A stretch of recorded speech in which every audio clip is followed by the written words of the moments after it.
All right, folks, welcome back for the finale episode of Power Book 2, Season 2, Ghost.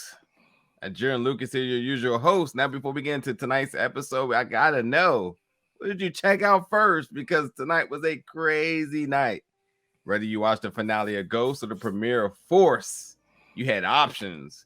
You had options of 2 shows to watch, then you had options of which one of our reviews did you watch first. So we did check out Force a little bit early, so that review was posted before we did this review. But I gotta know, which one did y'all watch first? Did you watch the finale or the premiere? You had some good options. Put in the comments below which one did you check out first. But Cyrus loves playing Rosemary's Baby with people.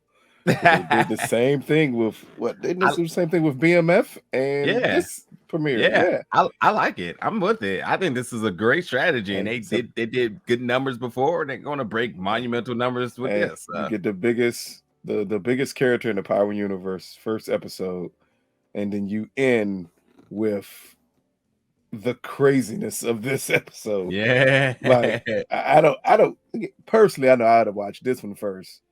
Yeah, before, just in case it connected. And I know that's what people probably thinking, like, let's make sure it don't connect in any way where something happens at the end of Power Book 2 goes, and then it connects to Force. Yeah, because you don't want to watch Force first and then like completely spoiled by you know how people are, though. You know how people are. You never know, but they're gonna make choices. But yeah, let us know what those choices are, because you had options tonight. We're going to focus on Ghost. Our review, as I said, for Force is available, so check that out. And then once we get to next week, we can kind of talk about potential connections and all sorts of things within the Power universe. But yeah, speaking of Ghost, let's start off with something that needs to be addressed right away. I just been seeing this so much, and I know everybody was anticipating the big finale as to who was going to die. Courtney Kemp said somebody was going to die. They said we're going to have something bad. We're going to have something good. We're going to address it all. But I don't understand how Tate was ever on anybody's list of someone who was going to die. I'm glad you all have been served a good cup of reality, because how does a person die that has their own power book coming? I just don't get it. Don't get it. People thought Tate would be the one that died. A lot of people thought Tate was going to die. I have no clue. But how and why people thought that, I'm glad that you got a big dose of reality so we can move on from that. I bet you were shocked by the person that did die if you thought it was going to be Tate. Yeah, but before we get to that, Lucas, I got a question for you. Well, I'll give you an option as to which way we go with this. Do you want the good news here, or do you want the bad news? Always the bad news. The bad news. You want the bad news? Well, it looks like we're not getting that Yaz book after all, man. Unfortunately. Hold up. Who told you that lie? Hey. Do you want the good news? Do you want the good news? Sure. But it looks like we're getting that Olivia Nicole Edwards book, there baby. You go. Hey, and not to mention, Vanessa Edwards confirmed for season 2 of Queens, along with her daughter Olivia. Hey, off the grid, Tasha. Oh man, that was amazing. And you know what's amazing about that? This was one of the biggest surprises of the season, because we didn't think Tasha would be in the season, and it doesn't work this way. But little did we know that COVID did us a solid, because with that lapse in filming, maybe that was the gap she had to do this. Because it could be, because that was her break from Queens. Queens has been off for 3 or 4 weeks, I think it is, because of the production. Eve having a baby, so she stepped away. So Remy Ma stepped in. I mean, Queens, you got to give her hats off to them for even putting together a season. They had every bit of reason why this should have just been pushed back. But hey, for the Power Universe, we got what we wanted. We got Tasha. We got the question answered that everyone's been asking. How the hell you go into witness protection and not take your child with you? Listen, that's been the biggest question. Miss Tamika Washington came through in the clutch. Hold on, now, Tamika or Sax? Both. They both did it. But I love it. And here's what I love about it. Because Tamika was done with Tariq. Yeah. After Tariq didn't take the deal, it was one of those like, forget him. But Tamika, excuse me, she's shown a sense of compassion for what his situation was. She knows him better than anybody from a positive standpoint. Sax knows him as better as anybody from a negative standpoint. But the fact that these were the two people who came together to not only make sure that his family's reunited, but he knows where they're at and that they're safe. Mm-hmm. I mean, this was a super dope moment for all of these characters and for the fans. I mean, seeing Yaz come out, I almost cried. It was the nicest thing ever. Tasha looking good, looking healthy, like I said, off the grid. She got her new wig. She ain't got them prison jumps no more. She doing good. She got the ghost jump. You know, Ghost kept her in them long flowing wigs. Tasha got the little short curly bob going. That's what I'm talking about. That Queen's money coming through. Listen. But that Olivia Nicole Edwards book is going to be cooking up. And you know what? You know what's crazy? For a minute, I thought it was going to be the story of Effie trying to find them. But I'll take this too. Either way. Effie did enough already. She did enough already. But that was a dope moment, man. That was a dope moment. So we know what's up with the St. Patrick's, except for G-Ma. We don't know what's up with her. I was just about to say, she went to rehab and disappeared. Yeah, just tough. Damn, G-Ma couldn't come too? Y'all just abandoned G-Ma? G-Ma had an alcohol problem. They made it seem like she was a meth head. Like they had her acting like she was Wanda, bro. They just treated her bad, bro. Oh man, you would have thought G-Ma was out here hitting licks and everything. Hey, they just got rid of her. G-Ma caught a couple bodies because they took everything away from her. Crazy. Oh man, that is crazy. Nuts. But again, it's always good to see that family reunited because that's what everybody's been waiting for.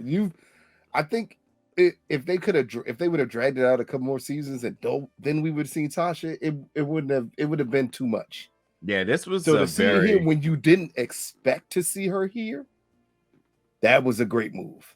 Yeah, they really worked this one together good from all aspects, from the social media campaign to the writing and everything. They brought that together good, and even in the story too, because you at a point you thought that Ghost was mastermind and everything, that there was no way Yaz was getting back. You know, the adoption was almost complete by however realistic necessary way it was. Hey, 2 weeks. It only takes 2 weeks to adopt children now. That's all I know. Yeah, I was sad. I thought baby Yaz was gone, but now she's back, and so but here's another thing I guess is important, is that Tasha still feels like she is sort of not safe. Her measures of like, oh my God, somebody's at the door, and you know, that defense mechanism she put on, that means she's not just chilling out there, you know? So there's story to be told there. And I know we want the St. Patrick's back in some way. So we have to see, you know, does Tasha and Yaz, I mean, formerly known as Tasha, now Vanessa and Olivia. Yeah. So we'll see. But let's get into tonight's episode. Episode, again, the finale episode, Love and War. And we're starting off with Monet and Mecca. You know, this is the whole plan now, again, for Mecca to take the family and get out of there. And this involves them killing Lorenzo. And this is a very important and pivotal point for the family, for the Tejadas, because Mecca's still playing games. Mecca really is about Nene, and he does have a legitimate plan to get them out of there. But now they're uncertain if Kane is really about it. Now, here's the silly thing about this. It has been 2 seasons now, 10 episodes each with Kane. I cannot believe they both looked at each other and said, hey, well, we need Kane. He can do it. Yeah, we need Kane to fulfill this plan here. Like, we need Kane to kill Lorenzo, because no one in their right mind would ever think that Kane can go through with a plan, which I can't wait to talk about in a second.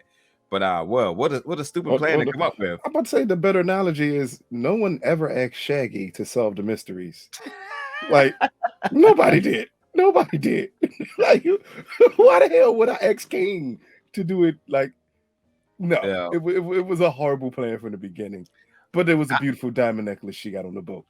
Yeah, I also will say that, like, I also feel like even with this plan, I know this had a lot to do with this episode. Killing Lorenzo did nothing. Lorenzo was happy as long as he had his drugs. He didn't care about his family at that point. He was back on the block. All he needed was his drugs. And sure, let's be realistic. He does love his family, but could the family had just disappeared from under his nose? It could have just worked without them actually necessarily needing to kill him, because he was just that much focused into being back on the block, you know. So, you know, the whole idea, like, we got to kill Lorenzo, especially when Monet knew the entire time that Mecca was the one that shot at them, that wasn't Lorenzo. What's the point? Well, why y'all devoting this much energy towards Lorenzo when he's literally not a threat at all? Not even a minimal threat to you, because he don't care. Yeah, it was never an issue. Yeah, but again, we'll talk about it later on how Monet set up a plan and then lost everything. Yeah. Oh God, the ending was so bittersweet. But yeah, Kane has the job to kill his own father. Now, here's the thing. Now, after Monet approaches Kane to do so, Kane literally gives every reason in the world why he shouldn't, couldn't, and don't want to. I cannot believe, like, at this point now, we're going to need a meter to see who's the most obsessed with Tariq, because every episode it's a really neck and neck photo finish race between Kane, Diana, Sax, Jenny, like all these folks are obsessed with Tariq. It's crazy. But like the fact that Monet persuasion wasn't enough, saying protect your family wasn't enough. Nope. Wasn't saying that this is an outlet wasn't enough. Wasn't saying you can be the number one in the city wasn't enough. It literally came down to, so you know Tariq killed his father too, right? Oh, that little nigga did it? Oh yeah, I could do it. I could do it now. This dude, I met some haters in my life. I hope I never meet a Kane. This dude that's a different level of hater right there, Joe. That's a nigga, you gotta kill him. I have no choice. Mr. Me Too. Clips made a song about Kane. Because that's all it was. Yeah, me too. Yep. Because the moment she said, yeah, you know, he killed his dad, the look on Kane's face was, well, I guess I gotta kill mine, because I can't have Tariq one up me. That's so crazy. It's sickening. It's so crazy. It's so sickening. But before we get into the court scene, Tariq is in a room and he's calling Lauren. And it's weird because he's calling Lauren. Lauren's not picking up the phone, but I could have sworn that the directions given to Brayden was to take Lauren and get off the grid. So why would you be able to reach her? Like, that made no sense. Why would you be able to reach her? And I literally told him she doesn't need to be found by anybody. Yeah, so all social media, all phones. Yeah, don't email, don't contact your parents and everything. But more importantly, we do now have confirmation that Lauren was murdered, killed, staged, whatever it may be. Snitches get stitches. Yeah, you can't be mad at Effie for that. Case. Yep, can't be mad at Effie for that. But also Effie's in big love. I mean, we're the transformation between Effie from the last two episodes when we've seen, she's not so cold. She has a lot of feelings, and the way how she's so what's the word we're looking for here? I guess so vulnerable around Tariq is how we never seen Effie. But I think she did what was right. She wanted to protect Tariq. I think she had a little bit of I think she still had guilt from last week, because she knew that Tariq needed to be with her, but knew he would still have feelings for Lauren, and she knew that would be a problem for her. And I also think, in a more realistic factor, that she thinks, like, by what she did, would that ultimately drive them apart? Because it could have been down the route where Tariq would have been like, you know what, I lost Lauren, it's my fault, I need time away, and that doesn't help a relationship. You know what I mean? Exactly. But I think it's safe to say, if we read between the lines in the entire episode, that Tariq is definitely committed to Effie. I mean, he definitely told Kane to, like, you know, keep your eyes over there or whatever, however he said it and whatnot. But, you know, it's still a little rocky, but I think this was just enough to get us into season 3 to kind of really see what's up with them, because Tariq is definitely going to start asking questions about Lauren. Definitely about Lauren. He's going to want to know. He's going to go to Brayden right away, because Brayden was the one that was part of the mission, and Effie had no business being there. Effie did it because Effie wanted to get the job done for Tariq, because she knew Brayden couldn't do it. But the question is, but she also knew Tariq had a weakness. For sure. And Lauren, it was his weakness. But the also question is still, did Effie really do it? Or did she really die in a car accident? There's all sorts of different things that could have happened there. There's no reason for us to be 100% certain besides just seeing how this plays out, because her being in a car accident and then ruling in the car accident and the town folks saying it was a car accident. I mean, there's witnesses. So witnesses, as we know throughout this entire season with witnesses, can be bought. Yep. So all they said it was a car accident and with a lot of money in there. It's weird that they didn't say we discovered the body, we discovered the car, or maybe they discovered something piecing together that they would think it could be Lauren. Maybe Effie actually helped her get completely off of the grid. Something that Brayden wasn't going to do. Throwing her money wasn't going to take her off the grid. Yeah. Like, so we've seen that film millions of times. So either Effie killed her or she set her up in a way where, you can never come back. Yeah, absolutely. Hey, take my Acura TL. I cut the brake lines out. Get out of here. And like, look, it's not a reach, because Effie knew how to take Mecca's systems down in his penthouse, which is a huge technical feature and quality that she has. So you just never know. I have questions about that alone, because that system should know. Listen. She goes to a prestigious school. She may be possible. We're gonna have to let the Powerism do what they do. But I will say, like, before we knew what happened to Yaz at the end of the episode, this is the part where I was like, "Oh, this is how we get the Yaz book." Because Tariq said, "Look, if I go in, I need you to find my sister." And she said, "Did you trust me to do that?" And I said, "I trust you, because we need that Yaz book. So go ahead and get up on it." So. Maybe Lauren will come back eventually as Sabrina Edwards or whatever. Listen, as the long lost cousin. Listen, to stay with them. I think the door is open for Lauren. I think it is, and I think it will be interesting, because we've seen this damsel in distress type of girl, witty, very blonde at moments. But for her to come back with a new personality, a new attitude, or whatever it may be, not so sheltered, that could be something. Don't know how it works, but all you gotta do is ask yourself one important question. What was the last character you saw murdered or disappear off of power with nothing shown of how it happened? It don't happen that way. A display. Yeah, you're right. No, she's absolutely the right one. Yeah, absolutely. Yeah. So it could be that Effie did set her up like, hey, we will stage this out and disappear.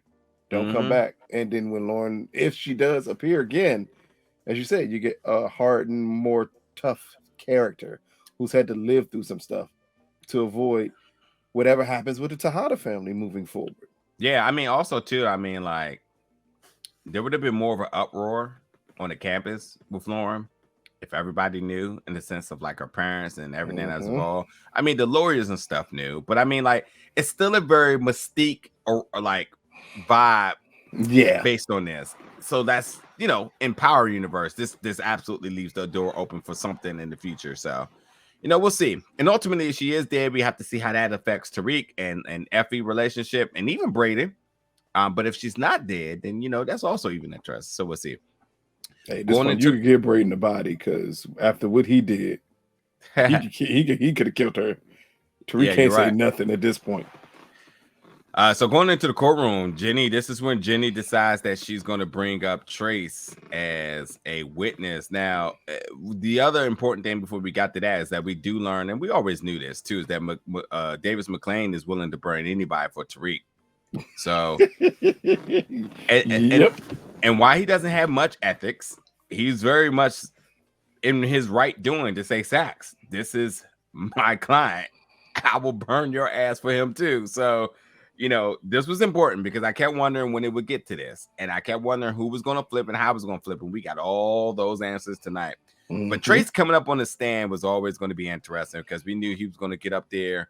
And I don't think it was going to be a win for Jenny. I just think the story would have just been a lot more different. And I think just like Tariq said, in terms of Trace stealing the drugs, using the drugs, and so on, I mean, they were going to use it against them. So it was, I think it was better that it went this way and how it went with Brayden swapping him with him, because it just made the court seem very minimum. Because with Trace, I think it would have had to been a lot more sophisticated, a lot more power legal, shall I say, and just drawn out from everything that's happened. Because this episode was only an hour and 10 minutes, which is good. I mean, sometimes it's just a little bit longer, but like things flowed really well in this, and I think that it was a moment where they could have added a quick hiccup and it would have just dragged things out a little bit. But hey, Trace is sick for whatever reason.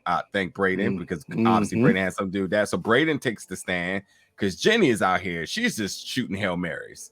She's just trying to figure out how can she get some type of leverage here. Crash and burn. Aaron Rodgers in court, Joe, just tossing them Jones in the air like, nope, this gonna make it. This gonna make it. But Brayden gets up there, and Brayden he tells it all. He keeps it 100. Look, I said it, and I'm glad that I never had to deviate from this. Brayden is a day one. That is his brother, and he had his back, and he went up there and did exactly what he was supposed to do. And I'll also be the first to say that I did not see this coming, because not at all. I kept wondering how him with the ownership, of course, correct. How was that going to play a factor? You know what else is interesting? We also did not get the whole idea that Tariq wrote the manuscript. They kept getting close to that, and they never ever used it. And I thought this was going to be the episode, because once Jenny got up there talking about like, oh, Tariq was at Choke, and when we were there and it was drug dealing, then he left and blah blah blah. So it's like, oh. So clearly, if there's drug dealing on both campuses and Tariq is a common denominator, it must be Tariq. And then the blockbuster would have been, no, because I told the story of what I experienced, because I wrote that shit. That's why it looks and feel that way. It's not about Tariq. I wrote that shit. So that's why it seems so close and personal, because I'm telling it through my lens, And could you collaborate that as that? Tariq couldn't, but if they was able to find out who he had tried to pitch it to, homeboy that Jabari had that meeting with, that would have been it. But how did they get back there? That's when I was still scratching my head about, like, I don't know how they bring that together, but that's what I thought was happening. But like I said, Brayden went up there and he told it all. He said he was the owner of Course Correct. He said he was dealing drugs. At Choke, he said he started at Choke. He made sure to say no. It was me the whole time. Completely destroyed Jenny's case, and that's where Sax comes in and says that that jeopardy has been attached, and they dismissed the case. Tariq is a free man. You are not. I'm happy they did actually do that properly, because you are not allowed to put somebody on trial for murder and then say, well, just dismiss it and give us a chance to represent. No, that's not the way this works here. Jeopardy is automatically attached to it. That's why you don't bring a murder case against someone that's weak. Yeah. Because the moment you do, Tariq could come out tomorrow and be like, yep, I killed everybody. Yeah. There's nothing you can do to him for it. But this is a great scene for Brayden, because like no one could have said they was expecting Brayden to get on that stand and do exactly what he did. No one even thought he would get on the stand, because he was very adamant that that's something he wasn't going to do. And the moment he gets on there and the moment he starts talking, I mean, I knew clearly everybody knew something was up the moment he said, and that's why I know Tariq couldn't do it. And then Jenny kept on pushing him, and the more she pushed, the more he answered, and then he pulled out that Course Correct paperwork, which was highly important. I wonder how important it's going to be that Stern's name was brought up in it also. Please, that dude can't be touched. That's a no, he can't be touched, but I mean, as it pertains to Brayden's father. I also don't think it makes a difference. I think, okay, so let's talk about that, because I don't want to be dismissive of that. Where does that storyline fall? Does it fall into season 3, or does that fall into Influence? Influence. It's Stern. Okay. Yeah, that's what I mean. Like, clearly it's setting up something, because again, that just for certain characters, you need to really show their power and reach. And no one is more powerful in this universe than Stern. Yeah. I don't think it's a big deal for Stern or Stern Jr. I think it's just one of those type of ones where they're just aware of what had happened, and they, the dad mentions it. And I also think it's going to be a position of power where the dad mentions it and says, "Oh, and you got my son involved with that," and Stern just flexes some way and just like, no, I think it shows other people what he gets set up for them. Yeah, that's what I mean by that. Because if you just set this up for this college kid and made a completely legal business, why can't you help me? Yeah, that's true. Yeah, well, with Tariq being a free man, he gets a fresh start, and Jenny is sick. She is in her face. She is just sick. She is just so disgusted that this happens. But now we'll give Cooper none, Joe. Oh Cooper yeah, tried. Right in the courtroom. He is that's a wild dude. And we could talk about it really quickly, but like Sax was scattered brain the entire episode. And I think we get some clarification as to why, but I don't think we've seen Sax in this capacity. He's very much, righteous in his shall we say his demeanor and righteous in his attack in this. And I think for him being on the side of defending Tariq is also like very peculiar stance for him. But I think there's something that should be said. I think that, the death of Lauren has affected people more than they could imagine. Now we'll get back to Sax, but let's talk about Brayden. Do you think that Brayden, knowing that he was a part of what happened and the guilt of that, do you think that's why he came back up there to confess in the way he did? Well, it could be. And also, he understood if Chase said the wrong thing on that stand, they were all dead. Like, in the end, he couldn't say anything about Tariq without it spilling over to Kane. And Brayden has a healthy fear of what Kane will do, because Kane let him know. Like, if you don't clear this up, I'm just going to kill you. Like, I have no choice at that point. And I think Brayden knew that, and he understood that. Like, as much as Trace wanted it to point back to Tariq, it was never going to point back to Tariq. Tariq had an alibi. It was never going to go back to him. And because of that reason, the option was either I get up here and I understand that I can snitch on myself. Yeah. And let's also say it has a lot to do with that conversation Tariq had with Brayden. Yeah. You talk about standing up, but boy, when your privilege kicks in, you'll use it.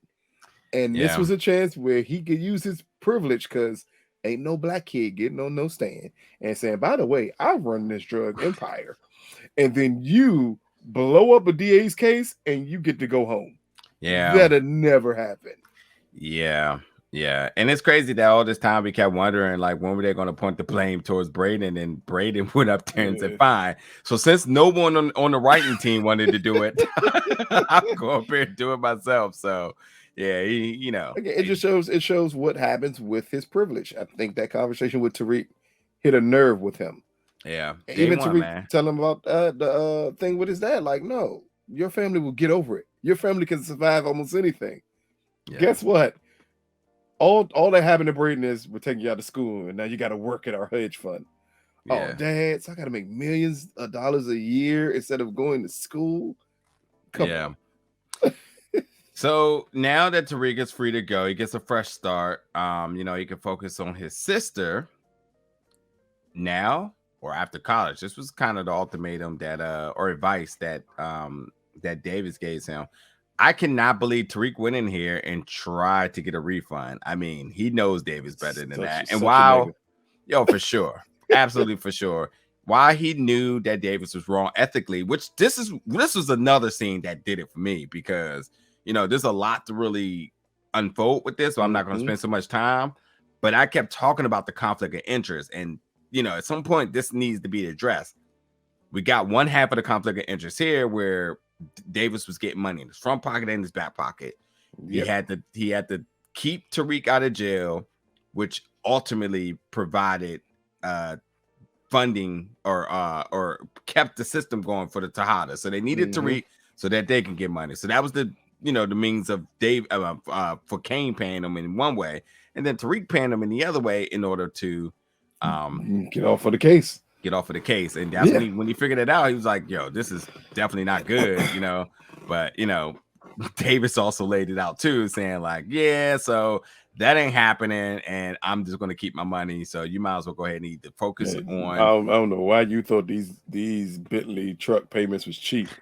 Like, nigga, you ain't getting a dime back from me. Yeah, but he pointed it in the right direction, which is the only way you can say that is if you connect yourself with them. The moment you connect yourself with them, see the murder charge, yes, you can't be charged with that. But boy, it makes everything Brayden just said on that stand go away, because you're going to get hit with the biggest drug charge in the world. And then you're going to point Kane right back at you again. Because while we can't charge you for the murder, he's going to end up getting charged for the murder, which means he's just going to kill you and your family. Yeah. I mean, unfortunately, Davis worked himself into a good position, but exactly. Everybody else is just gonna have to deal with it. It's definitely like buying a pair of shoes for resale and then they get re-released, and you're just like, what? What can you do? Money's been spent. You gotta let it go. But now going to the other end of the coin here. Now, this is the other conflict of interest where we were talking about with Sax, obviously in bed with Jenny, but working with McLean, and there became an ethical and moral conflict here. But ultimately, before you get to that, Jenny did tell Sax that Lauren died in a car accident when she was leaving town. The car had no plates, and she had a bag of cash. And Jenny, of course, obsessed, suspects Tariq was involved. Same with Carrie. And I think that for a moment she did have some facts that obviously made sense. But then Sax definitely pointed to evidence that spoke otherwise. I mean, when he talked about how Carrie ultimately could have just been a disgrace, and this is how she decided to handle herself. Jenny obviously said that that Sax could be an accomplice in this, but Sax said something that we all knew, and I don't know exactly. I think Jenny was just hurt because I don't think her response was really adequate here. But I think Sax has said something that, as fans, especially me being a huge fan of Shane, it's something that we all knew. And that's basically that your obsession with this is going to drive you down a path of no return. You don't want to go there. So while you have an opportunity to let this go, do so. Sax is speaking from personal experience. Clearly. Because, he talked about the evidence he planted. And then he did talk about, which is something that we haven't really gotten, because once he came back to Power Book 2 Ghost, he was like, oh, I have purpose again. I can get back to work. But we do have to talk about when he hit rock bottom and he decided he was going to go to Truth and kill him himself. He had lost everything. And he said that, basically, this is how low you can get for your obsession to wanting to get your guy. Exactly. Really, really good moment for me as a fan for that character to have that, for him to kind of be, in a sense, he's seeing past that now, Yes. And I think that's good. That's good. And Jenny talking about, well, this is why we can never be together. I mean, that's literally just some regular, I don't know what to say type of response thing. And she decided that she was just mad. Yeah, everybody know women. They just gonna come up with some random shit just to be mad at you. You be like, yeah, what that got to do with us being together? Absolutely nothing. But yeah, but hold up, it's more of her saying it was a dilemma, ethical dilemma, and something like that's why they can't be together. And then at the end of the episode, he presents a bigger dilemma, dilemma, and she's perfectly fine with it. That's why I said she was salty. That's exactly why I said she was salty. And like the ethical dilemma, y'all had this dilemma the entire time. Y'all were in the courtroom across from each other, having sex with him. Oh, you're on different sides of the aisle. If it ain't a dilemma, I don't know which one could be. Like at all.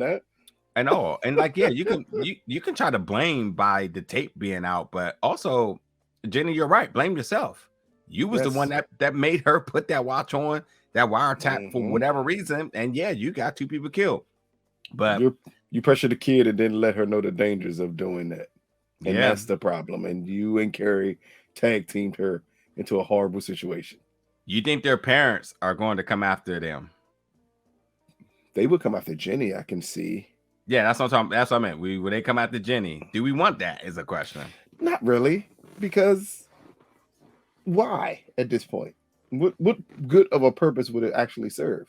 Just wondering. Just in the end, Lauren still got caught with drugs. She still did the wrong thing. At that point, she can pressure Lauren just the way she would pressure anyone else. Do you want to see them investigate Lauren's not murder, homicide? No, what are they classifying it at? Well, they said it was an accident. So accident. Okay, so yeah, do you want to see Lauren's accident investigation? We already know it's going to be investigated because when we get to this end of this episode, we already know it's going to be investigated, and we know who's going to investigate it at this point. That's true.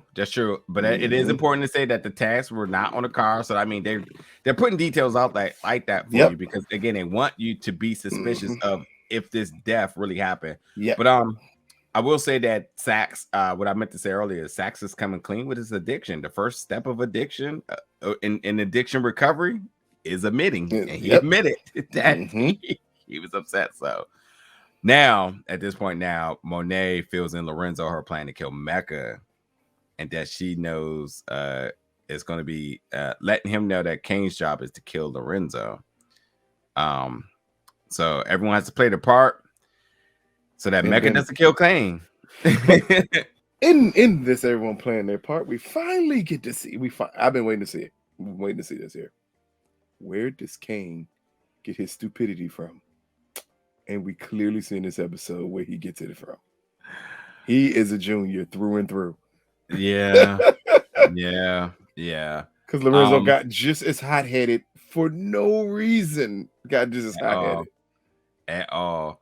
I'm when we get to that, I definitely have major comments, but Monet definitely did go off when she found out that Mecca was a snitch because Tariq is like, yeah, let me let you know exactly what's up with this man. But the plan here is very, very. I feel like this plan, and I watched it once, and here we are recording, so I haven't had time to really think this out. I feel like this plan was much more complicated than it ever needed to be. But anytime someone says we're gonna do 3-card Monty, it's an overly complicated plan. This felt like the movie. What was it called? Kitchen? I think it was not Kitchen. What was the horrible one with Tiffany Haddish and Melissa McCartney? It wasn't that one, Dan. What was the one with the women? They were basically all Ocean's 13? No. It had oh my god, what's her name? Who plays a man? I cannot believe I can't think of her name. Who plays Amanda Waller in Suicide Squad? Viola Davis. Widows. She was in Widows. Thank you. Yeah. It felt like a plot on Widows where it was just like because that was super unnecessarily complicated. Like, but the whole seriously, goal, we need 3 bags and Yeah, the whole goal of this plot was if we keep the bag moving, it distracts Mecca. I'm confused because it actually never distracted him. Yeah, and it should have gotten Drew killed, but again, Power Universe, you can travel from place to place is easy. Yeah, Drew or we I don't know. We ain't getting into it yet, but we got to talk about. Oh my God, that whole scene. Because if another nigga on Power, because we didn't see it in Power Book 1, and we definitely didn't see it in Raising Kanan. If we get another nigga who pauses with a gun while you have the gun pointed at somebody. Twice. Because when the last one, when Drew was getting up from the ground and he pointed the gun, I'm like, why aren't you just shooting? He's right in front of you. Yeah, man. I think for more theatrics, they should have let the shot go off and they should have missed him. Yes. It should have just been a bang for bang where he tried to shot and Kane kicked him and it missed. Give us some theatrics in that way. But yeah, the plan. Man. The plan was much more complicated than it needed to be. Monet and Lorenzo fighting over who kills Mecca, which is silly. But at the end of the day, they all say we need to put all our personal stuff aside to do the plan. Also, it was just like, man, whatever. So, but yeah, with that being said, now, what happened next? Yeah, they just still more with the plan. Lorenzo, Lorenzo then goes to Drew. and Diana let them know what the plan is and so on. So that's that. Does her Diana thing. Yeah, they told Diana to stay out of the bed. We're like, look, damn it.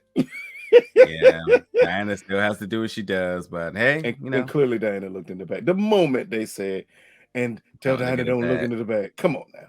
Everyone knew. Even Tariq, I think he knew she would. He may have left enough in there for her to do it. Boy, what can we do? But yeah, now that Tariq's out and he's back in the dorm room, Tariq is now, so his focus is on Yaz, and Brayden is ready to get back to business, even though he has to leave Stansfield. Pops want him out, but he's like, hey, we can still get this going, but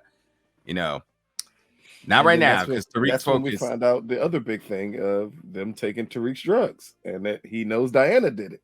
Yeah, I think this episode played a lot into Tariq's trust level. Yeah, I think it's interesting because he could have blamed Effie, which made more sense to me if you ask me. I mean, Effie is a person who sells. Effie has not really shown to be loyal up until like the last few days, and if anybody has been really under you this entire time, it's been Effie. She's been in your room when you've been asleep, sir. That would have been my first suspicion. Like, who's been here while I'm knocked out? But remember, though, Effie helped him steal the drugs. Like, she helped come up with the plan to take it. I don't think it would have had to been someone he knew that's on the outside who would want to do something of that nature. Yeah. I don't think Effie would have ever been an issue, just because technically Effie, him, and Brayden are in business together. Yeah, I guess so. I have to let people know, now that you've seen Force, now that you've seen this, everybody whose white name is Casper. Just in case you didn't know, Brayden was Casper. Tommy's the Casper of the Shy. Just confirmation for the thing y'all been wanting to say this entire season. Brayden is the new Tommy. Yeah, Brayden's the new Tommy. Brayden is the new Tommy. We clearly confirmed this episode that Tariq is not the new Ghost. Not the way he was shooting that gun. He is not the new Ghost. Oh man. Now look, going to Art and Tate. I feel like there was something else I wanted to say before we got to Art and Tate. Well, no, before that, you just really get the 3-car Monty and then the big shootout. Yeah. Or lack thereof, big shootouts. Yeah. If something else. Zeke goes to No, we're not there yet. No, something else I was about to say about what we were just talking about. Was it with Effie? I'll think of it in a second. But anyway, yeah, let's Everett, maybe Everett and Drew. No, we're not there yet either. Almost there. Yes, we almost are. There. Because Everett and Drew happened before Drew got his ass whooped. I guess Everett and Drew. I mean, what's to say? Nothing. He found out that he had his key card and he said, "I'm going to practice." Everett wanted to meet in person, said it was an emergency and it wasn't. I mean, shit like that gets on my nerves. So whatever. But they are in a relationship. That happens all the time. Yeah. Like, nothing is worse than getting that it's an emergency. We need to meet up. The only thing worse than that is that we need to talk. Yeah. Between those two, you knew it's going to be bad. Yeah. But to him, he said it perfectly. It is an emergency if I can't trust you. Sure. I think it also adds more conflict to Drew. Like, what is he? What are you going to do here? Like, I don't think he's going to do a great job of balancing a personal life along with him doing the family business. And eventually, he's going to have to decide which one's more important. Yeah, I know. I was going to say really quickly. So with Brayden leaving the school, I mean, that changes things for next season. They're not going to be on school together. Tariq is still going to be there because Tariq realizes that he has to finish in order to get his grades. So not only that, Tariq got to go to a dorm room. He can't be in that room no more. Yeah, that's true. Yeah. He got to go. Well, damn, he would have to go back to the room with Zeke, but Zeke ain't there no more. And Zeke ain't here no more. Yeah. Hey, just something that I know they will never do, but if you don't know, which I wonder if they're going to do this would be dope. This would be dope. By, I don't know if it's law or by campus rules, if your roommate does die, you automatically pass that semester. Mm-hmm. Does Tariq get a pass next semester? Will he be out? And does that mean we get to see Tariq out and about doing whatever he wants to do? Which could be interesting. But he's in an elevated program. I think will they have different rules because of that? You never know. We'll see. Oh, I know what I was going to say about Effie. a lot of people had this suspicion that Effie was going to flip on Tariq for Kane. It should be very clear once again that rumor has also been debunked. That Effie is all about Tariq. I'm just going to leave that at that. But with Kane coming into the room to show again that campus security is horrible. It looks like we're not going to have this issue no more next season. But it is important that Tariq made Kane catch feelings, man. When he started to tell him that he wasn't about that life in terms of how this changes everything, Kane was in his feelings. I got to say that Woody been acting his ass off these last few episodes, man. I think Kane has been written very good for him. And I think he obviously had a lot of input in terms of some of the slang and dialogue and lingo being used. And we haven't had to see much of a much range in his character, just be stupid and being a block boy. A hothead. To see him kind of draw some emotions and really make this character have some depth. I think this was a good episode where we got to kind of like look in his eyes and say like, oh no, he's not ready to kill his dad. Like on numerous occasions, he's not about that life, and for him to do that and then to kind of flip back and be like, whatever, little nigga, and keep going, like, pretty dope. But anyway, let's go to Art and Tate now as they confront Sweetney about the blackmail photo. Now, I don't know where I heard this at, and I don't know if you said this or if I seen this on the group. Art is not in that photo, and I don't know who said that they thought Art was going to be in that photo. I don't know. They didn't even bring him up. Somebody said that, but oh man, whatever. But see that you and them, you been those power Facebook streets. Like, man, I'm just out here communing with the fans, man. I'm just out here in the trenches, man. Was those the same group chat that said Mecca and Ghost were brothers? Yeah, they still believe it too. Can't wait to hear. Cannot wait to hear that's still a thing, but we'll see. This is the plan that we all knew was going to come together. Now, first of all, Sweetney had some very cringy lines here. This this BLM bullshit. Shit. Hey, he let you know up front. And called Tate a smug, arrogant nigga. I'm trying to tell you. He was about to say it, but Tate. No, he didn't. Tate said, no, sir. Nigga. Yes, he did. Yes, he did. Yes, he did. But look.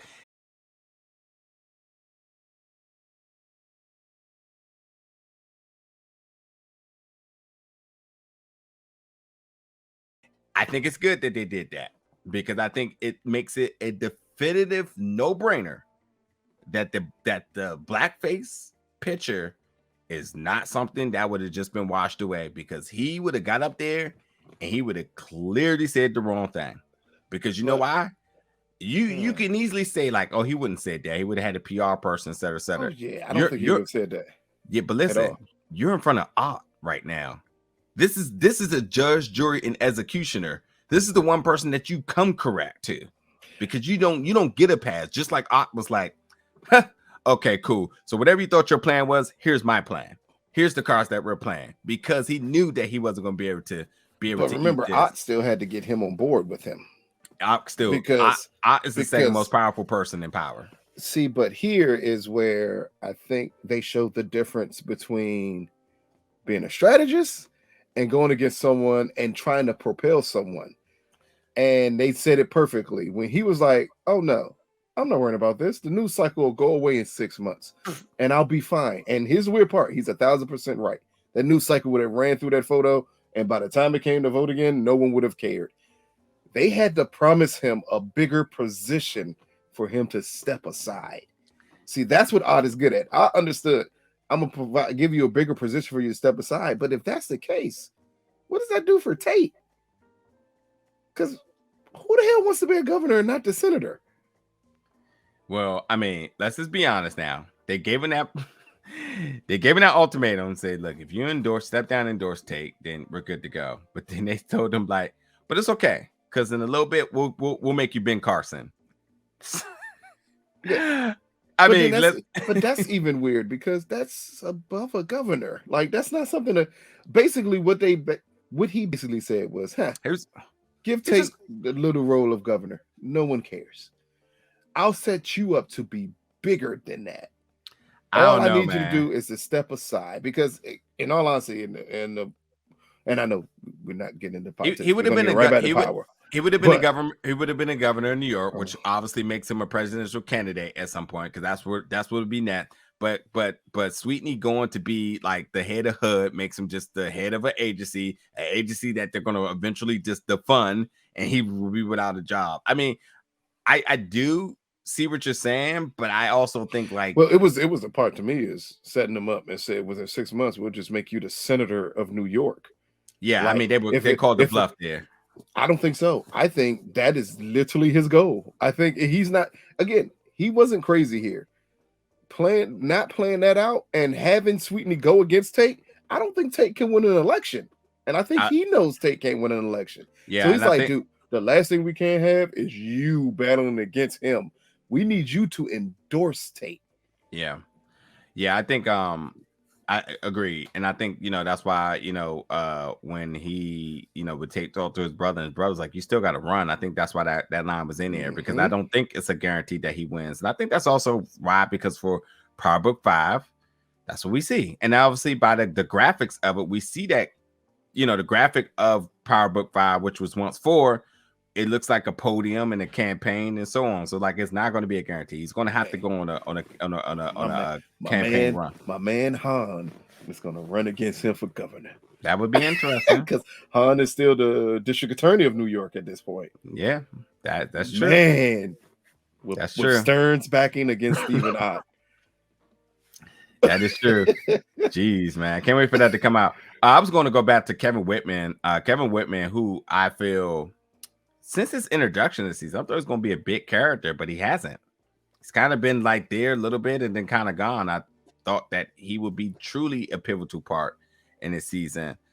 So I'm interested in seeing how he is involved next season, which that's going to be the key with him. This is not a character that I thought they were going to do that with, though. He has such a strong introduction. I mean, Sweetney did too, but like we saw how that was clearly going to be spun off.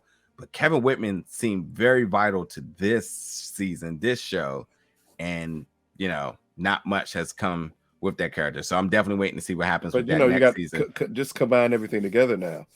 Kevin Whitman still believes Zeke's family and everything is guilty. In association, he still believes Tariq is guilty.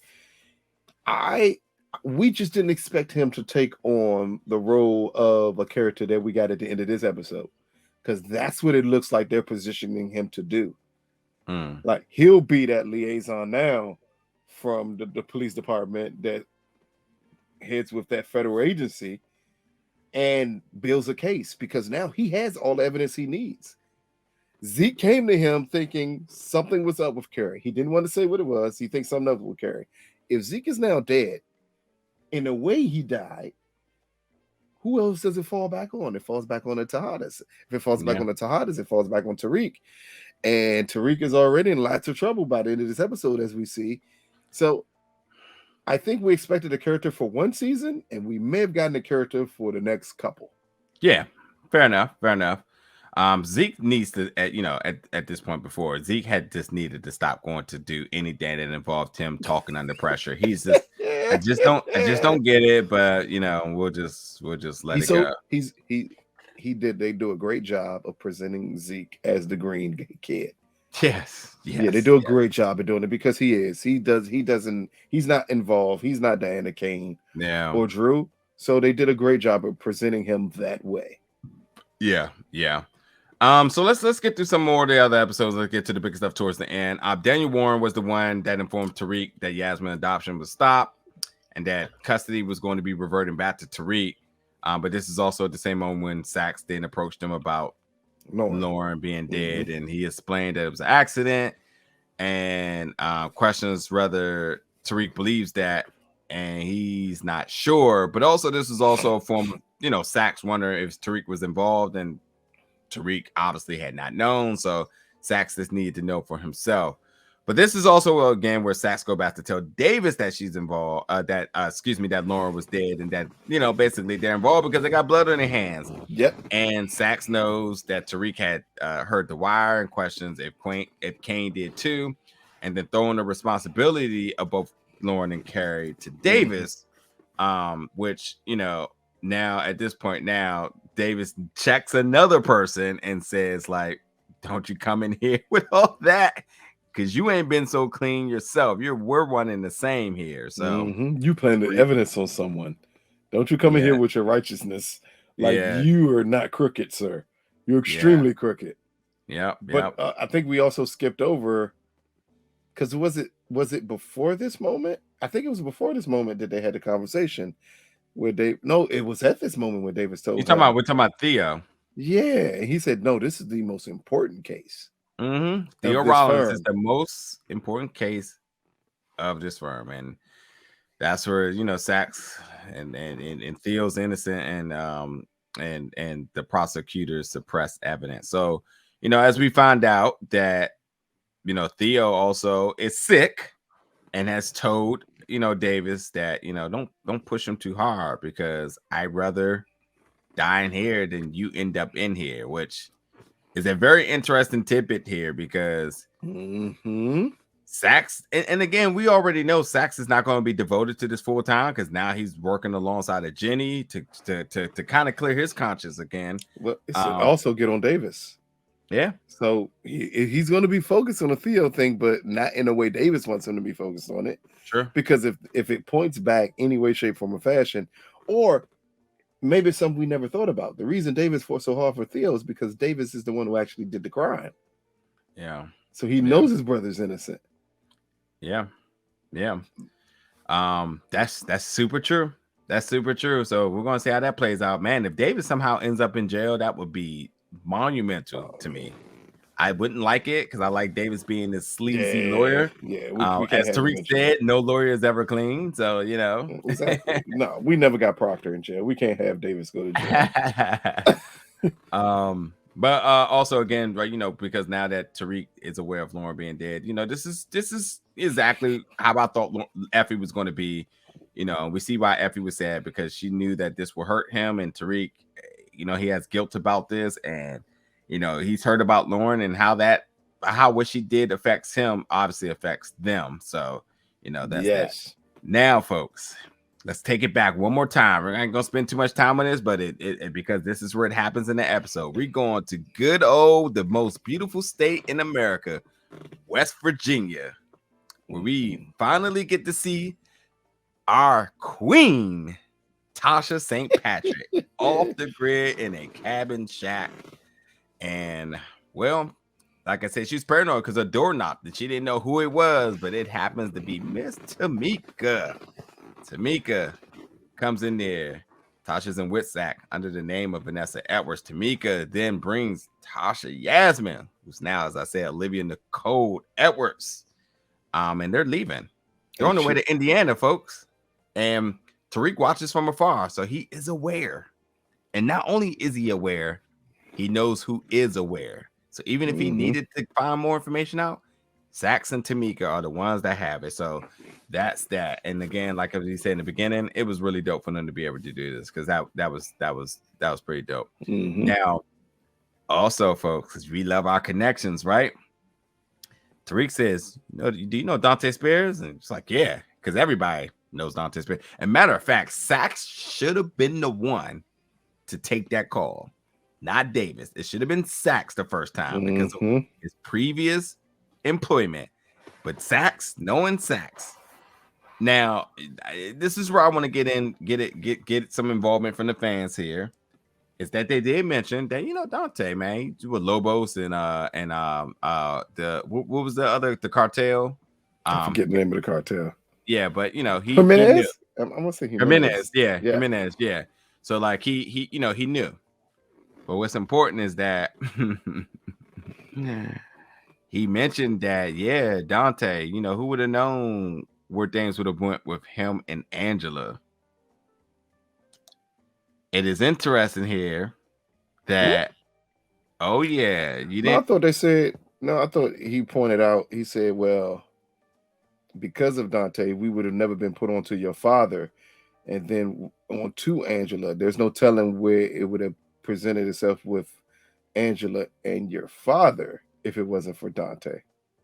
I don't know if I read that. I don't know if I got that from that. I feel like the wording was like that. And again, folks, I know you all jump in the comments, let us know because we watched it one time and here we are. I felt like, well, yes, you're right, because Tariq's response was like, yeah, I figured as much. Because I'm thinking they're saying, technically, the reason why we got stuff on your father, the reason we got stuff on Angela, the reason we got stuff on everybody, is because Dante told us everything. Yeah, but also it's the important thing that wonder just how deep he was involved in everything. No. But the important thing that I saw somebody ask is that, well, how did they know about Mecca? And how did Mecca know about what Tommy and Ghost did? Because Angela told him. So he was super involved, because Angela would have been the only person to know that. Because he was in the DA's office. He was a snitch. Only person would have known that would have been Angela. So I think it's to me, where I got from this is that with Angela being alive longer, with Dante still around, then how much more information could they possibly have known about everything going on? Because he just knew everything. Dante is literally the connecting parts to everything. But shit, if Dante knew that much, that makes another character that we're going to talk about in a second. Well, how much does she know? Everything humanly possible. Which is crazy, because her character never portrayed that. But I will say she's reckless. This is not the first time that she has put an informant, a CI. Hey, the moment the call was made, you knew it was a bigger situation. The moment Dante got on their phone and said, I think I've been compromised. I think I've been compromised, just so you just because I think you should know. The moment he said that, that was it. Yeah. I waited the rest of this episode to find out who the hell was on the other internet call. Yeah. Because that was an important call to make. Yeah. All right, now let's get to the rest of the episode. So this is when Whitman shows Zeke the traffic picture of Monet. So that's that. And Zeke then lies and saying Monet was picking him up. Whitman's not buying that, but whatever. This is also now where Tariq and Kane go into the warehouse. Funny thing is, this is one of my favorite lines of it. It's like, why are you always worried about me? Tariq talking to Kane, but because that's all he ever does is worried about him. He's asking about his chicks and whatnot. He's, why are you always worried about me? Kane is obsessed with the dude. That's all it is. But he leads Kane to believe that he's killing Lorenzo until he says that you're not. And then they end up taking out all the Mecca soldiers. And they get the gold bag, and the reveals this one is the fake, and they end up killing all the soldiers, including McVeigh. Now Diana tells Lorenzo she looked in the bag. Lorenzo then said, "This is why it would make you smart." And this is when you find out that all the kids had bank accounts, everybody. And Lorenzo questions whether Monet ran off with Mecca and then leaves because Monet's not there. But I don't understand, because everyone knew the plan. And when Monet said, "Where have you been? I've been here," everybody in the room was very much in place where they need to be, except for, as you said, hothead Lorenzo, who runs off to go do his own bid, completely deviates off the plan, believes that Mecca, I mean, he met Mecca. They had a handshake. Thank you. Eye to eye. Thank you. Yes. Mecca grew 5-6 inches since the last time I saw you. Not even a question. And I'm not even going to wait to make sure it's you. Yeah, and why would you think he got on a private plane by himself? But then you knew you went because you thought Monet was there, and so you thought Monet was just waiting in the car, and he got on the plane because he did go to the car afterwards. Yeah, exactly, because he thought Monet was in there. So I mean, I thought this scene was completely just laughable, but yeah, that's that. What a way to get rid of Ezekiel Cross. Yeah, so Lorenzo shoots and kills Zeke. Monet kills Mecca, and it's crazy because Zeke was actually going to go. That's why he was there. Zeke was going to get on the plane. And you know what's funny? Whose fault is this? Whose fault is that this happened? Monet. Oh no! I say it's Monet's fault. Oh, it's Diana's fault. It is Diana's fault. Oh, because of the snitching. Because she looked in the bag. He had no business looking in the bag. Drew said, "You have one thing to do. Do you hear me? Don't look in the bag. Don't go in the bag. I hear you. And she did it. And her looking in the bag, going back to tell Poppy, set him off, deviated him off the rails. And so ends up killing Zeke, boy, we about to have again. It sets up man the next season, because if you think the way Monet looked over and glanced at that seat when all them kids was at that table and Zeke was not there, if she ain't going to go through hellfire and brimstone to find out what happened to that boy. And what happens if she finds out that Diana told Lorenzo about the bag, and then Lorenzo did? What the hell is the next step? Yeah, there's a lot of things that unfold here. Number one, I love the shot. I love how they both shot Tasha and Monet with them both missing their sons. And they showed those open seats. That was some beautiful cinematography, how they filmed those scenes. So yeah, there's going to be a lot of questions going into season 3 with that. I quickly went over Monet killing Mecca, but let's not forget, like we said, Tariq was in there. Tariq, they took 2 things with Tariq. They say they didn't see anybody, what they say, out of place or anybody that seems suspicious or a suspect. So Tariq did not look like he was there for wrongdoing. And if the timeline matches up, Mecca was killed before Tariq got up there. And they may be able to figure that out, but they may not. But also the style of Tariq, the style of execution of how Mecca was killed definitely doesn't make Tariq guilty of it. I think it's going to be. I don't think the issue is that they're going to think he's guilty. The point he was there is a problem. Because here's the bigger question. What the fuck else did Dante share? Clearly, he tells everything. That's his job. Yeah. So you don't think he eventually said, hey, by the way, they got Tariq working for them. And he's doing this. He's doing that. Clearly, we see who he's still an informant. So he still has to share this information. Unless they don't, because Tariq knows that he's an informant and he knows what liability that would be if he was compromised. Now, the reason why I go with that is because the moment that he realized he was compromised by Monet, he ended up making a call. He was actually compromised last episode when Tariq is like, oh, I know what's up. So I don't think he saw that as being compromised. For sure. I mean, just a threat. But I think he still shares information. I think that Tariq, by saying that, okay, I'm gonna tell everybody that you're a snitch, it definitely makes him feel like he's compromised. Because then, the Mahoney crew, which is out there still, there's bigger threats out there that he clearly is still threatened by, which could make him think like, oh my God, if he tells these folks that I'm here. I mean, even Sax doesn't even know he's back in town, and they talked about he was one of the biggest CIs of all time. I think the snitch angle is way more about if I get exposed as a snitch, it's not what other people can do to me. Once my cover is blown, I can't be here anymore. Yeah, all of this goes away. Yeah, like you're only good as a snitch when you have your cover in place. Yeah, I think it's highly important at the end when we see that he's Blanca's CI. That's highly important because that's a completely different thing. We knew he was a snitch. We knew he had snitched in the past. Active snitch for the DEA.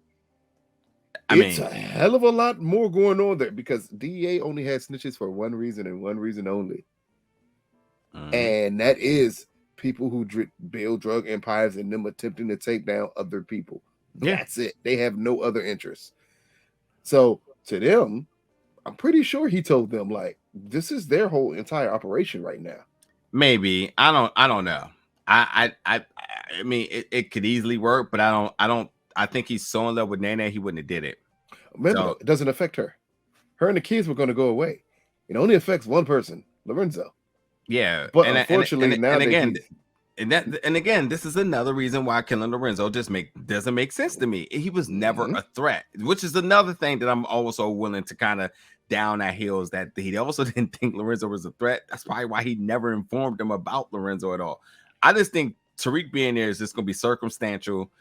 It's going to obviously make and profile Blanca being obsessed with the St. Patrick's once again, being crooked as she is. I think it's so much. I think it sets up a much bigger story than that.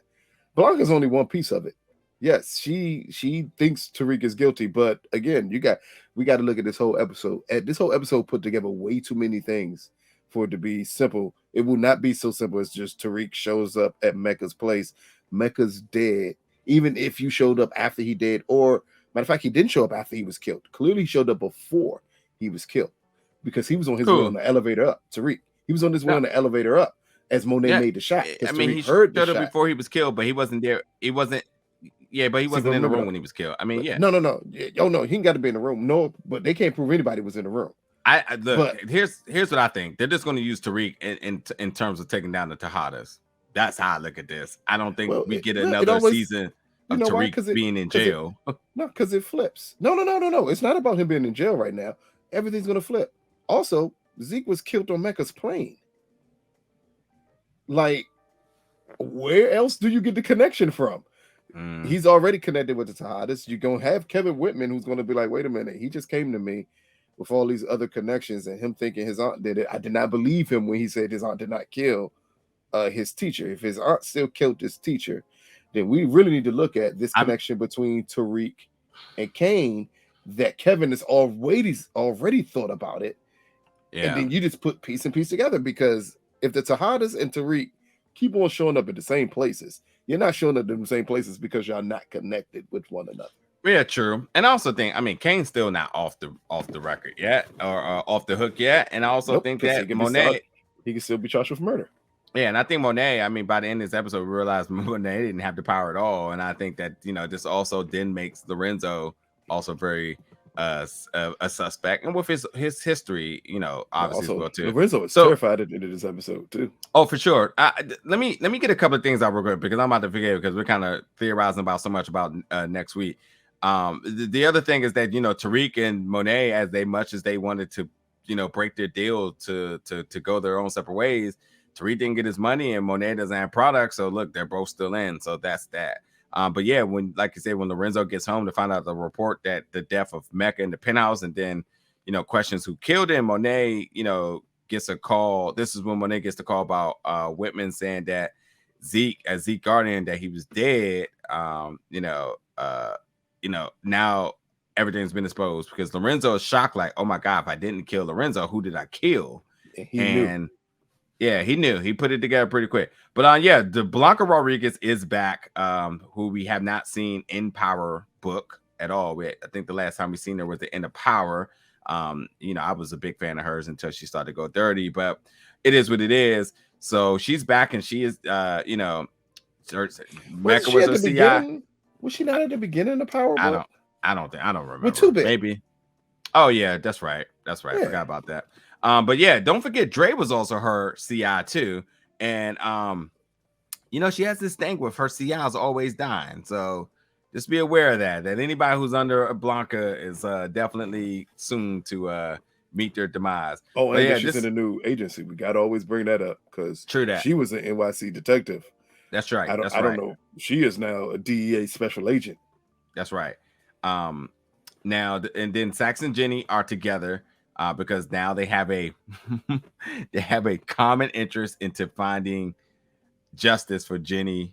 Justice for Carrie and Lauren. Yeah. So Sax says now he'll play informant, because he'll do anything for love at this point. He's pussy whipped. He says anything for justice, but also for love. Ain't no damn justice, boy. You're just pussy whipped. So that's all that is. Yeah.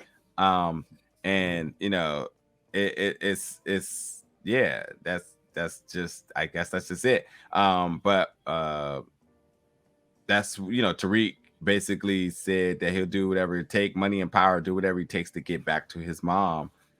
So more Tasha to come. It seems like that was a good leave off for her. Now, yeah, like you said, now we know that Monet got the phone call, Zeke is dead, and we're off the next season. Now, a couple of things I just want to say quickly for the end of this season is David still has that ring. I don't know how that plays a part, but it plays a part at some point. Tariq still has the bag. Tariq still has the bag. Tariq doesn't have the money. Tariq has the bag. Mm-hmm. Yeah, there's a lot of open-ended things that lead for next season. So I don't know. We went a little bit longer on our review tonight. First of all, what's some predictions you have for coming up for next season in terms of this, and any other things you want to add for this conclusion? It's going to be Monet is going to go bonkers in the next season.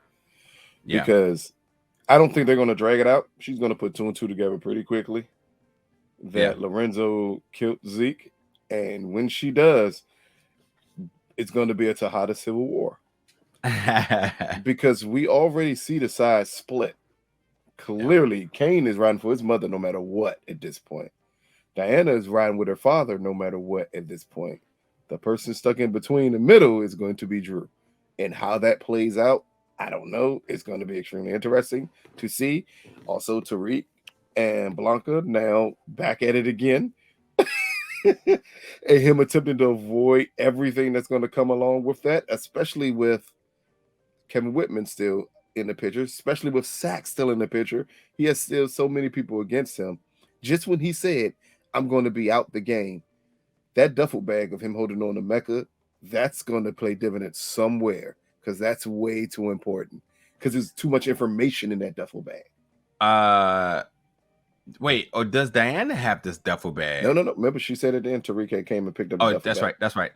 Because he went to take it back to the place. Yes, he went to go take it to her. He went to go take it back to his hiding place. Right. Yeah. So no. He was going to take it up to the penthouse. Oh yeah, he had it with him when he went to the penthouse. But either way, I mean, he still. I'm curious to see what that exit footage looks like.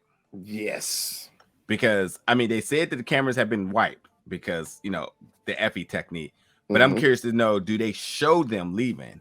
Do they go back and say this is how they left? Because that is that's a very important thing. Monet and Tariq left. Did they go out the front? Did they go out the back? Was there some other entrance? What happened? We need to know. I tell you, man, if Mecca wasn't an informant, when they went to his penthouse, they're gonna have a lot of questions based on all the stuff he had stored in there, all the guns and stuff. They would have had major questions, but if that's what you get with being the CI, man. You're gonna have a lot of people flipping because Mecca was living the life. I'm about to say, everybody don't get that. That's a CI that's also sanctioned to do a lot of other illegal shit that he shouldn't be able to do. Yeah, man. Look, folks, we would talk about the entire season, but we'll get to that at another point. So much power for you to watch tonight, including both of our reviews. Make sure you show love. Give a thumbs up on both of them. Let us know your thoughts about tonight's finale of season 2 of Power Book 2. We will take some time in a near future to kind of recap the whole season, because I think it is important to kind of talk about everything that we got with this season, talk about predictions going into season 3, talk about potential connections with Force, talk about other power content on the way. There's a lot to make. And, we said it in our Force review about potentials with the Flynn family. Now that you had a chance to watch it, you got to think that the Flynn family is ranked amongst the high elites in the power universe. You start to wonder, did Mecca know about them? And how does that play a part? Snitching on everybody else. And how does that play a part into things? He knew amongst the highest of the high. He knew about Lobos, and don't get it twisted. They weren't just in New York, because they had systems in other places, such as Chicago, such as in California. So when you think about the folks and Tommy's trajectory, because he's not randomly just driving across the country. He stopped at Chicago as a mild detour, but his reputation speaks for him, and they're very much aware of who he is. He was on his way to California, who happens to be an extension of a connection from New York. So how much did Dante know, man? And with that being the case, does that put Tommy in jeopardy? Because they think he's dead. And once they hear about stuff happening, you never know, man. And like I said earlier, with Dante knowing a lot, that means Blanca knows a lot too. a lot. Because he had to go back and tell somebody. And we seen Dante with that scared look like, I think the point he even called her on that phone tells you how much they talk. Because that means he probably telling her everything humanly possible. Like, hey, this is the plan. This is what's going on. This is what's going on. This is what's going on. Yeah. Yep.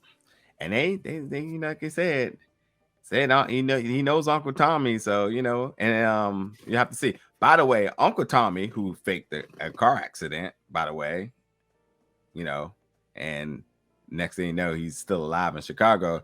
Leaves a little bit of hope for Lawrence. You just never know, folks. So, but anyway, drop all your predictions, your thoughts, your favorite parts of this episode. And you guys, it's gonna be a long night for you all. Let's see, 12 to 1, 1 to 2, 2 to 3, 3 to 4. That's 4 hours of power content for you tonight. And we appreciate every bit of the moment you spent with us. But as we said, we'll be back each and every week with more reviews from Power Universe. Thank you so much for watching, folks. We'll see you then.